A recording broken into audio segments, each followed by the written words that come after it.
I'm very much flaccid, but thank you very much for the guessing. Very cool. Here, in the meantime, while I take a quick break to eat, let me put on something for you guys. Actually, no. What would you guys rather have? Just a little bit of one-on-one chatting, or do you want to watch a funny video? Which do you guys want? Wow. Also, sorry for the food break. I'm just actually starving. Is it a civvy video? Define civvy.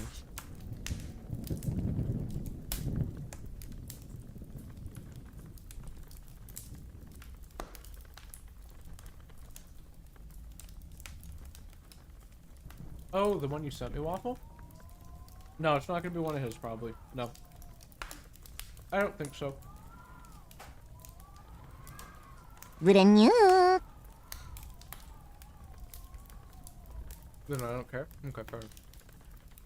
How about the vid Waffle ruined for us the other day? Sure, we can do that. Let me get that. Just 1 second.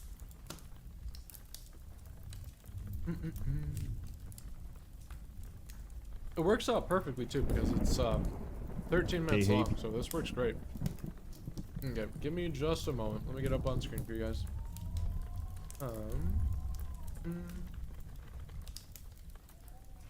That. Alright, you guys should see it now. Alright. Starting in it now. Hey people, Seth here. Here's our topic of the day. Inflation. Inflation is a global topic. Some of the most powerful people on this planet are the same people responsible for the most inflation. Coincidence? I think not. You might think it's just a way of printing liquidity for short-term gain and no consequence because, after all, everything is tethered to the dollar since we abolished the Bretton Woods system in 1971. So, even if you're holding pounds, euros, or yen, it doesn't matter because you're equally screwed. Our hyperinflation is your hyperinflation. Enjoy. In conclusion, the Federal Reserve is run by hyperinflation fetishists. But here's the thing. They're not doing it for money. They're doing it because they're perverts and they find it to be extremely hot. Now, let's talk about something completely unrelated. Tribal Hunter is a completely innocent game where you play as an anthro lizard who is sent to guard over the land. You fight, you protect the innocent. You consume your enemies by ventilating them directly into your mouth. And it's really funny because if you eat too much, he gets large. Oh god, imagine that. And what if he ate even more and got even larger? Well, that would be crazy. But don't eat too much or you're gonna pop. This is an allegory for your blood vessels, which are going to pop if you keep going down this road, because soon enough, the only way you can keep going down this road is in a motorized mobility scooter. Answer me this, what will you do when Elon Musk turns off the Tesla battery in the middle of the woods? God. That's right, you're going to be kissed to death by a pack of nanny dogs who just broke out of a local nursery. And guess what? Breakfast was 3 infants ago. You're the main course. Think about that next time you're engorging yourself like the hungry caterpillar that you are. This game plays like a brawler platformer Metroidvania. It's like the old Metroids if Samus was or could become heavily pregnant, and this grants her gameplay advantages. It's much the same way. When you're small, you're very quick, you're very nimble, and you can platform really easily. When you're large, you hit like a truck. Your damage, your animations, your hitbox, they all scale with your stomach content. However, you become both vertically and horizontally challenged when each footstep is the equivalent of a quake in Asia. Jumping is the least of your concern. This might not be politically correct. Not gonna lie, I can bury you of the bit. It's okay. I'm not that worried about it. To say, but there's no way to sugarcoat it without making you even larger. You're a fat fuck. So, how do we shed those pounds? Well, you sit down and you metabolize your food in a matter of seconds. When the morbidly obese blame it on metabolism, this is exactly what they mean. This is what they're competing against. This goddamn lizard just metabolized, and I calculated this, by the way. I took an average slaughter size 250. Hold on real quick. Let me turn off the crackling fireplace ASMR. Okay, there you go. Pound hog, and he ate 3 of those, which, in a span of 15 seconds, he has digested completely. That's over 500,000 calories reabsorbed into his body. And still we're asking stupid questions like, why can he breathe fire? Here's a question. Why wouldn't he? Sitting down quickly trades satiety for health, and it's your primary way of healing up between fights. It's actually genius design. Like, think about it. You're making a game and you get really happy when things get larger. That dopamine hits hard, like coronary heart disease. But where do we go from here? It's already half a screen, and the commission artist is just not responding anymore. After the last request, there's no sign of him. Their postal address leads us to a monastery in Middle England. But if we have to deflate and get smaller as part of a gameplay mechanic, just like free refills at a Denny's, we can get large over and over again. You get power-ups, you get stronger, and you get access to more levels. Naturally, the most common and relevant form of power-up is increasing your stomach capacity. Now you might think, oh, my capacity just got 10 points higher. And like me, you might initially miss that firing of a neurons, that transmission of a synapse, where you realize, oh, this isn't my final form. I can get larger. And so there's this strange drive pushing you forward where you're kind of morbidly fascinated. Because you see, there's many forms of motivation, and ours is to see how large we can possibly get. Who is this game for? Why are we covering it? Why is it important? That's a very simple answer. First, they came for the furry inflationists, and I did not speak out, for I was not a furry inflationist. And then they came for me, and there was no one left to speak out. That's why we defend them now, and we get on good terms so that during the upcoming political upheaval, they can return the favor. And so what's worse, this game or the fanfic? Oh, the fanfic by a mile. This one's just funny. This one just looks fun and funny, like a good time. For our enemies. Due to the nature of my work, I cover some really old and really niche games. Problem is, it's hard to get an original copy, so I depend on friends and family to send me a working copy of Bad Rat. Like, I would play this. I would genuinely play this. I might even play it on stream for like a funny, like, shits and gigs. Would you guys cry if I did? Mango's an open book? A little bit. Would you guys be upset if I played the furry inflation game on stream? Do it or no balls? I'll think about it. Don't tempt me. That's 2. Punjabi pre-cracked no virus. One of the most stable ways to do this is torrenting, or as it's more commonly known, trying before buying. Unfortunately, my internet provider and the people who work there are the product of a brother and sister who loved each other a little too much, as they cannot distinguish between illegal torrenting and me trying to download a legitimate copy of a game I already own. So they throttle my connection and my internet grinds to a halt. Thank you, Verizon, for the opportunity to pay $89.99 monthly, all for the luxury of having no internet. Despite this, like a battered housewife, I insisted they're doing it because they love me. Then, about a month later, I received a cease and desist from Verizon, telling me that I'm most definitely going to jail, giving me a list of racially motivated gangs I can choose to join once inside. I've never owned a paper shredder before, but I gotta tell you, it's strangely satisfying. That's my third letter this week, so I realized my internet provider really doesn't know what's best for me. So instead, I chose to install ExpressVPN. When I run ExpressVPN, my internet traffic goes through a secure encrypted server, so my ISP can't throttle my download speed because they can't see what I'm doing, nor can they see the sites I visit when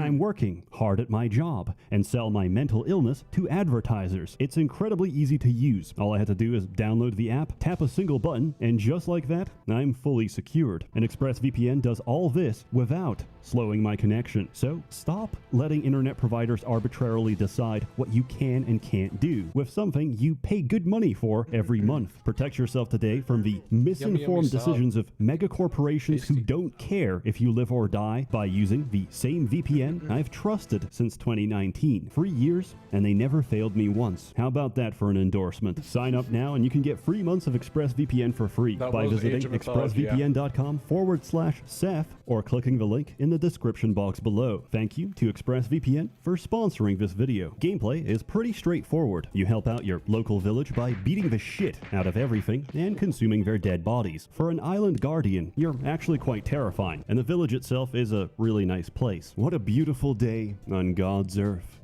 I wonder, what shall I do today? Work on myself? Develop my skills? Care for my friends and family? I will be right back. I'm just going to go put away my plate, and then I'm going to start reading again. BRB. I know, I'll spend my entire life online and become increasingly weird and isolated, divorced from reality. Self-esteem? What's that? I like the little townspeople. They give you a sense of community and a purpose for why you're doing what you're doing. I also found out the flying minigame is a really good way to make money. On the other hand, it's really difficult to explain to friends the nature of your anger. There's not many ways to say, I popped. Like Icarus, I flew too close to the sun. Or in this case, I flew too close to one chicken dinner too many. And I have to repeat the entire stage. You can play using a keyboard or controller, but I strongly recommend a controller for your own comfort and sanity. Personally, I think the platforming is incredibly difficult. I've had situations where I can clear the entire level, but I can't make a single jump to save my life. Yeah, no, and then I proceed to repeatedly eat the same trap until I die. You have two spells, fire and egg. What do they do? Well, it's pretty self-explanatory. Fire is fire, and egg can make a cow forcibly pregnant. Not really much more to say about that. We know the rest. The milk industry, reptile eggs. Some would argue you can't have one without the other. You get extra skills and abilities by defeating bosses, which in turn can be used to access new areas. Music is pretty nice. You hear the same tracks often, but they're not grating or pronounced, so they don't really feel repetitive. Some sounds are not balanced for the rest of the game. Each time I hit an armored pig, my speakers shake and my table travels. In town, you can buy items, and I strongly recommend them. They can save your life or a trip back home, which can be quite a bit of backtracking. Thankfully, you unlock the ability to fast travel relatively early into the game. I actually love it because the animation is based on your current weight. So if you're thin, you can tell it's a very pleasant ride. If you're not, well, it's clearly more of a struggle to stay in the air. At some point, I realized you can intentionally get caught and bloated by slime plants, break free, spit out the slimes, kill them, and generate infinite XP. Unfortunately, I have to witness something unsettling each time I do this. So no, I don't think it's an exploit. It's an intentional form of torture. Everything you gain is outweighed by everything you lose, namely the ability to close your eyes ever again without that image burned into your skull. Enemies are varied and will harm you in one of two ways. Not gonna lie, the audio's... Oh, hold on. I think my audio sync got a little bit nerfed. Let me turn it down, or turn myself up a bit. 1, they can kill you. 2, they can forcibly feed you until you explode. This is a similar experience to visiting... Actually, let me go to my stream. I want to see how loud I am, because I don't know how loud that is. Give me just one sec. Not in a position to make fun of fetishes while I've recently experienced karma for calling Mangu footboy for so long. Yeah, no. Don't kink shame. It's bad. Okay, let me go to my channel. I want to see if I'm quiet. Okay, let me go to my channel. I want to see if I'm quiet. Okay, let me go to my channel. I want to it doesn't sound like I'm quiet. So, I probably am just quieter than the video, if anything. Anyway, I'm gonna finish this. The longer you stay, the higher your risk of cardiac arrest. She won't kill you out of hatred. She'll drown you in the pancake syrup river of love. Also, the death sequence for getting too full is arguably more difficult to swallow. Food is both your strength and weakness. You must constantly toe the line between obesity and death. They say video games are not the greatest medium for storytelling, but I disagree. When you see your obese lizard grappling the side of a cliff, his face says it all. Without words, he evokes one singular emotion: concern. The enemy placement in this game is brutal. Forget those two archers in Anor Londo. That will seem like a pleasant memory when you're getting stun-locked by roast turkey. You get XP pretty generously, and this lets you upgrade your abilities at any time. Many of these are locked until you get later into the game. I don't have any recommendations except get healing on your punches, because relying on digestion for health is okay, but you can't do magic on an empty stomach. And that's a shame, because playing the game as a tactical egg artillery is objectively the best experience. Imagine seeing something pouring from the sky, and it's either going to kill you or make you pregnant. That's quite terrifying. Critique. I hate slimes. I really dislike them. That is all. Besides that, sometimes animations really don't look like they should affect you, but they do. Like, you can feel a hammer's shockwave when you're not even on the same floor. It's a minor complaint, and they'll probably fix this. You know what? It's a furry developer. In all likelihood, they will fix this, and they're currently taking notes. That's the difference. You want something done? Stop recruiting on LinkedIn. Go to Fur Affinity instead. Also, some of the controls can be awkward, but you can remap them. And also, you're just gonna get used to it. Reverse critique. I really like the idle animations. That is all. In conclusion, I give Tribal Hunter a full out of belly. It was there for me during a difficult period of my life. Each time I made any money, I would flash my wads of cash outside my wallet and comically lose them to a strong gust of wind each time. Eventually, I was left with nothing. Just me and a small bag of crack. I knew I had to get my life together. So I smoked the whole bag, using them to outrun cars and siphon gasoline from their tanks, usually at the same time. I would describe the experience like using the devil trigger from Devil May Cry. I used high gasoline prices to in turn buy. Anyway, we're gonna go back to the game now. We're gonna go back to the game. That was fun. I'm apparently waking a foot fetish on my own boyfriend. These things happen, Lime. I hope you enjoy your new fate of being bound to peas and feet in some degree. What else have I missed? I just realized the humping Lime karma. Very lost. Yeah, no. That's okay. I'm sure it'll recover. There are worse things. Could have been worse. Could have been poop, cat, piss. You got lucky and just got feet instead. So not entirely the worst. But anyway, crackling fireplace music. Let me remove the BRB. We are good to go. I'm coming. No, that's about like 90% of the people in the story. Not us, though. Okay. Chapter 32. Hi, I said flirtily. I'm Enobi. Wade, the new student. I shook my pale hands with their black nail polish with him. The name's Tom. But you can. Oh, no. I read this one. What? Oh, where did I leave off? Chat, I'm too stupid. I'm too stupid to remember where I left off. Unless I didn't? Fucking perhaps, fuck off, don't believe dumb. Oh, okay. I think... Just reread a bit? Yeah, give me just a quick moment. I need to try to remember where I was. I think it was after they were gushing with each other, Satan and Ebony. Nothing. Okay. I think. Yeah, okay. Suddenly Dumbledore flew in his broomstick and started shredding us angrily and talking in the hall, short blonde hair, polo shirt. American Eagle outfitters, stupid goths. Okay, I see. Screamed a few. Everyone's gonna be weird. Okay, yeah. Okay, we're gonna start here. Satan rolled his eyes. He's so mean to us goths and punks just because we're in Slytherin and we're not preps. I turned around angrily. I actually think maybe it's because our Bark Lord. WTF? He asked angrily. Oh, nothing. I said sweetly. Then suddenly the floor opened. OMFG. I screamed as I fell down. Ah, no. Okay, so I finished all this. Okay, cool. Author's note. See you fucking preps. Go fuck yourselves. That's serious issues. You two go to hell. Exclamation point 111112. End of chapter 32. Very cool. Beginning of chapter 33. Another author's note. Oh my god. I said, shut, it's not my fault, okay? If you don't like the story, then you're a prep, so fuck you flamers.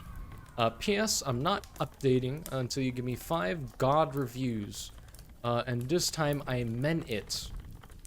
You suck. Fangs Raven for the help. I promise to help you with your story, lols. 1.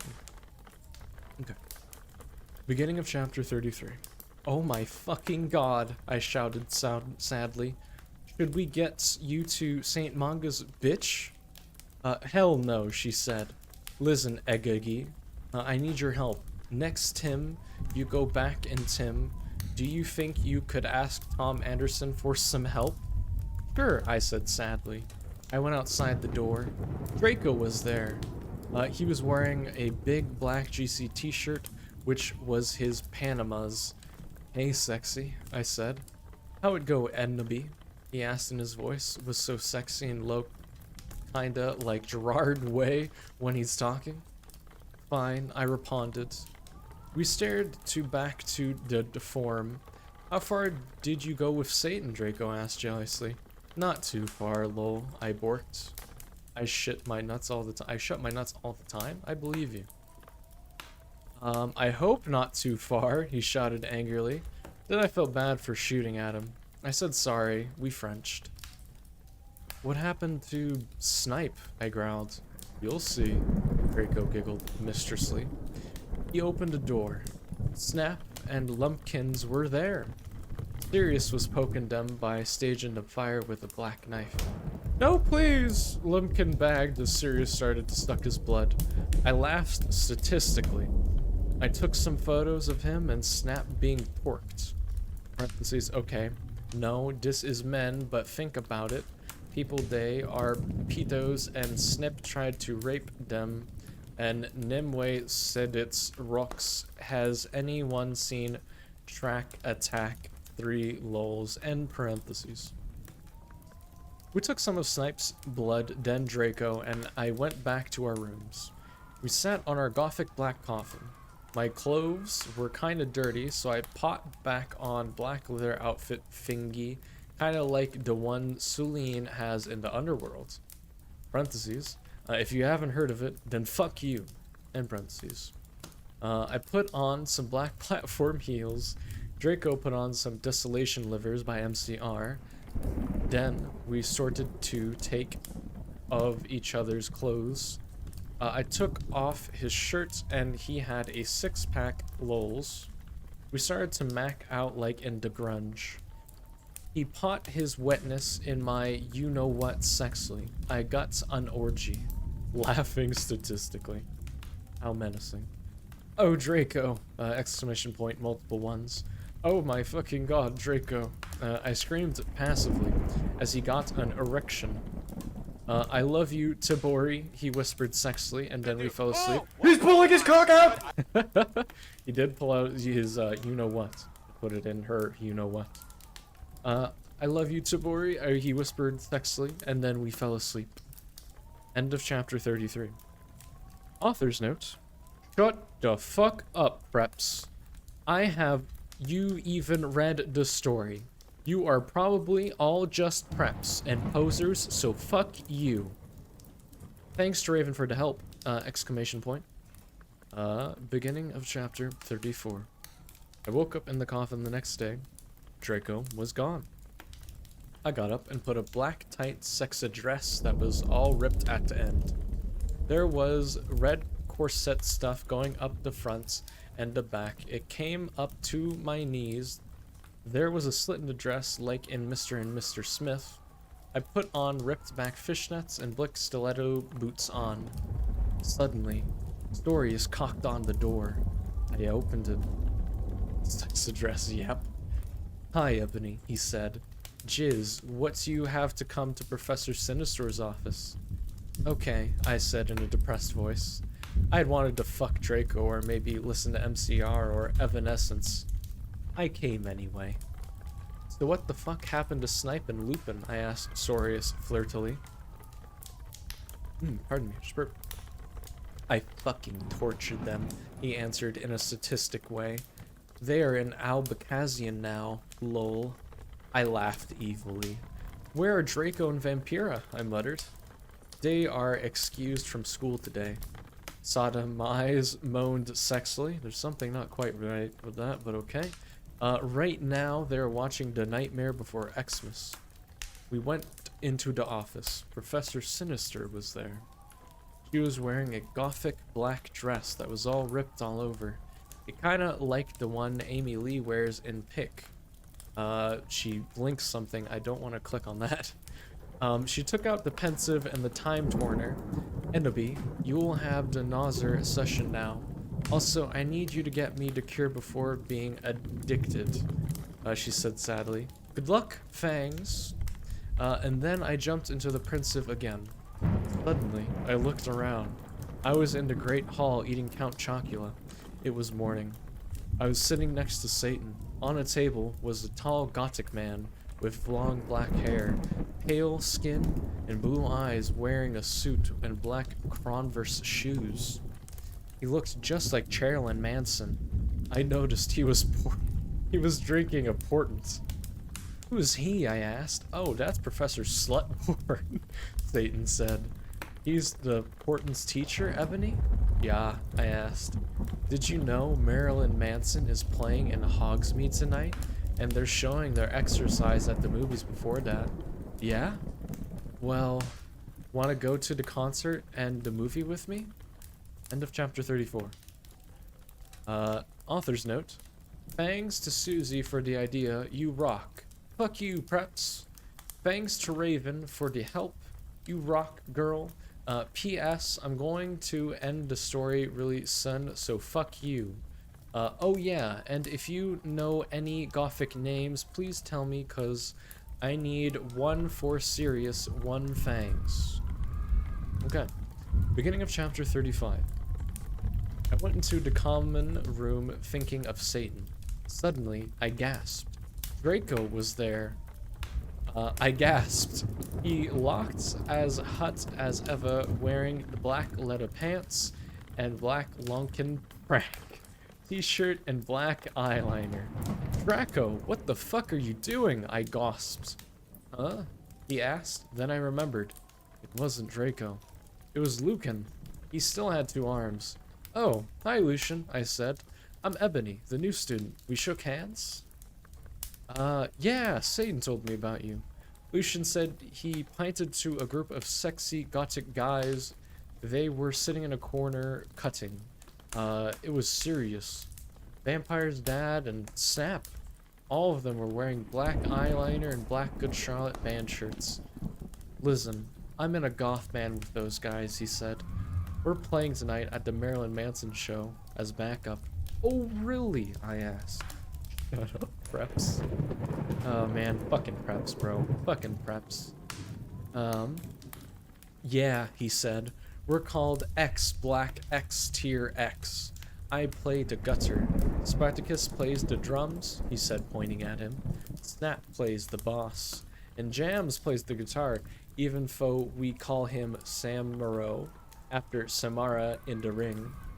Hey, bastards, I told them. They gave me Des Touch Sin. Suddenly, I gasped again. But don't you have a lead singer, I asked? Lucian looked down sadly. We us too, but she did. She attempted suicide by slitting her wrists. Oh my fucking god, that's so sad, I gasped.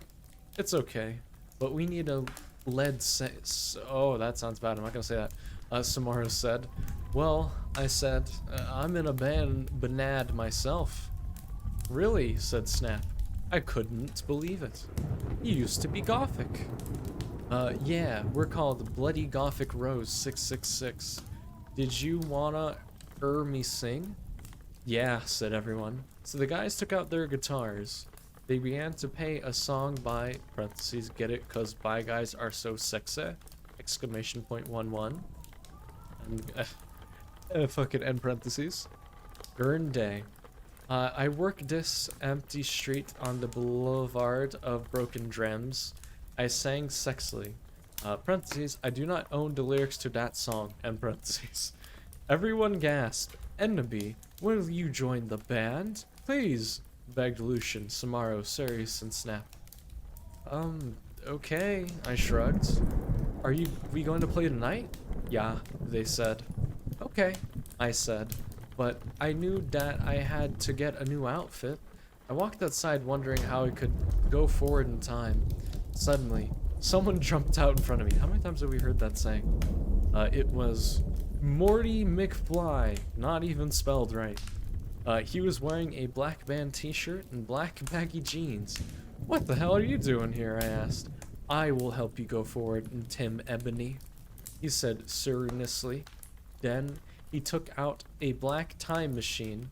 I went into it and suddenly I was forward in Tim. Morty. Yeah, no.